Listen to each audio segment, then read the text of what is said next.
What's good, everybody? It's Tone here, back with another video. In this video I will talk about how to fund and finance a deal. So this just depends on what kind of deal you're doing. Some people might have questions like, oh, I don't have all this money, how will I fund this deal, how will I pay for this? And honestly, you just got to be strategic and be creative when it comes to stuff like this. So if you're wholesaling, remember, no cash, no credit is needed. Very to little money. Basically, like I said, with wholesaling, you're gonna have a seller, a buyer, and me. I'm the middleman. I'm gonna have the seller, and I'm gonna have that property under contract, and I'm gonna have a cash buyer. And the cash buyer is gonna fund the whole thing. I'm gonna have two different contracts, one with the seller, saying, for example, I'm gonna buy the house for 20, and one with the buyer, and I'm just assigning my rights to the buyer for, let's say, for 30. That's a 10K profit for me. But at the end of the day, the cash buyer will fund the whole deal, meaning the cash buyer is gonna fund my 20K that I'm buying the seller's house for, and he's gonna fund that 10K to me, which equals 10 and 20. 10 and 20 equals that 30 that they're paying. The cash buyer is buying the whole transaction for. The title company will take care of all of this as long as in your contract it says that you are using an assignable contract and a purchase agreement. As long as you have those two documents sent into the title company and you let them know, yeah, this is, this is an assignable contract, an assignable deal. They'll know what you're talking about, as long as they're a seasoned and investor-friendly title company or attorney. And at the end of the day, that is how you will fund your deal. The cash buyer will fund the whole deal, and that's how you make your money, and that's how the seller gets their money too. That's with wholesaling. There's also other kinds of creative financing or traditional. Obviously, you can get a loan but you need decent credit score. You get a loan from the bank. Traditionally, people do 15 to 30 year mortgages or loans with a certain percentage rate, like a certain down payment for the home. You can just pay off. If you're smart, if it's a good investment, and let's say you're renting the home, let's say you're renting for $800. Let's say your mortgage is $300, $400, whatever it is. You gotta pay a couple expenses monthly. Let's say you got a property management, all of that comes up to $600.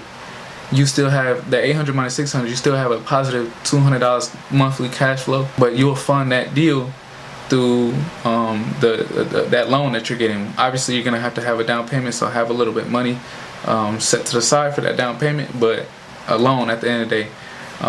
There's also seller financing or owner financing, which I'm about to start getting into, so I can build my portfolio. And that is basically, but you're not using the bank, you're not using no loan. Let's say me and a homeowner are looking to have a deal. I would ask them, are you interested in having seller financing or owner financing? And basically, if it's already something that's getting rented out or could be rented out, let's say, basically you're just gonna have a monthly payment after that until you pay off the house.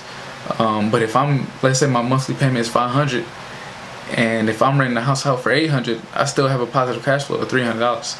Obviously, that doesn't account for the expenses that come up, but at the end of the day, I'm still profiting.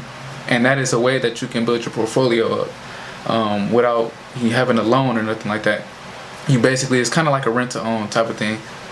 There's other kind of loans like a FHA 203K loan, which basically that loan pays for getting the property, like owning the property, but it's a loan where you have a property that's like messed up, but with that loan it'll give you money to buy the property and fix it up. So let's say you buy it for $20,000 and they need $30K repairs, that's $50,000. They could give you like a $50,000, $70,000 loan, whatever it is. And but basically that FHA 203K loan is meant for that, so you can buy the property and fix it, and then obviously eventually pay off that loan. But yeah, so that's basically how to fund and finance some of the real estate deals. There are other ways. Those are just ways that I am familiar with. Hope you guys took some value from this. Like, subscribe, comment, share this, show some love. I always deeply appreciate it. Let me know how I'm doing. Anything y'all want to know or want me to talk about or cover, just stay tuned. Let's get it going. Hey, owning stuff is powerful. Make sure y'all own some stuff, and so you guys can leave a legacy for your family. And yeah, have that residual, that residual income coming in monthly, and that's where the wealth lies. So, you know, stay tuned. If you want to become wealthy, that's a better way to say it. If you want to become wealthy, just, you know, stay tuned, because that's where I'm headed.